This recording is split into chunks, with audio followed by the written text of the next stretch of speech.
Yeah, very soon after. I would love to hear both of you and someone in the audience comment on a thing that's bothered me for years in a way, or puzzled me.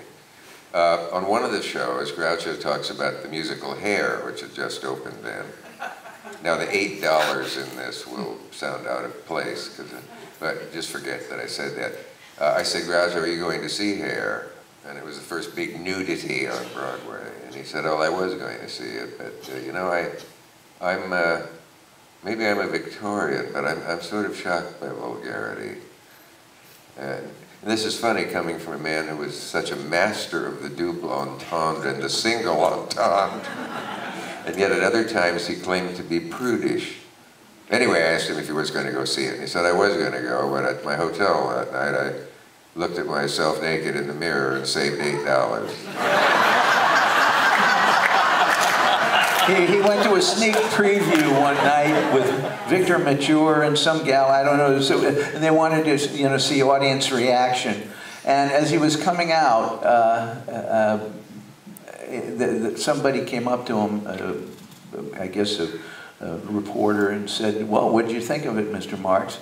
And he says, I hate any movie that has the leading man has bigger boobs than the leading lady. Can I say something I may regret? Please do. I don't have to. Speaking of Groucho aging, you won't hear this story anywhere else. And may be glad.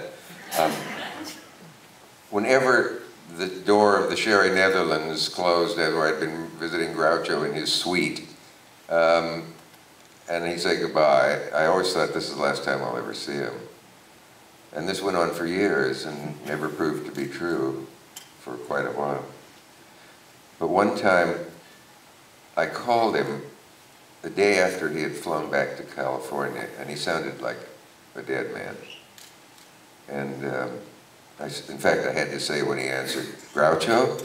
Yeah. Are you okay? Not really. What? My heart began to beat. It is now in sympathy for Lisa. He said, well, I've been through a horrible experience. We got on the plane in New York, and we waited for 2 hours on the tarmac. Finally, we took off, and something went wrong with the plane. We had to land in St. Louis, and we were there for 2.5 hours. We got back in the plane.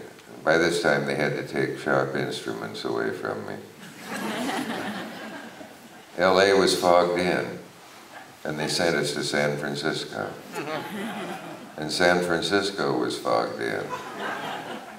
By this time, they'd been on this trip for 9.5 hours or something. Luckily, LA opened, and we finally got there. And I went over to get my bag at the luggage place, and there was an old Jewish woman standing there. And she said, you're Groucho Marx, aren't you? And I said, yeah. And she said, you know you weren't very funny on the plane. And I said, go fuck yourself.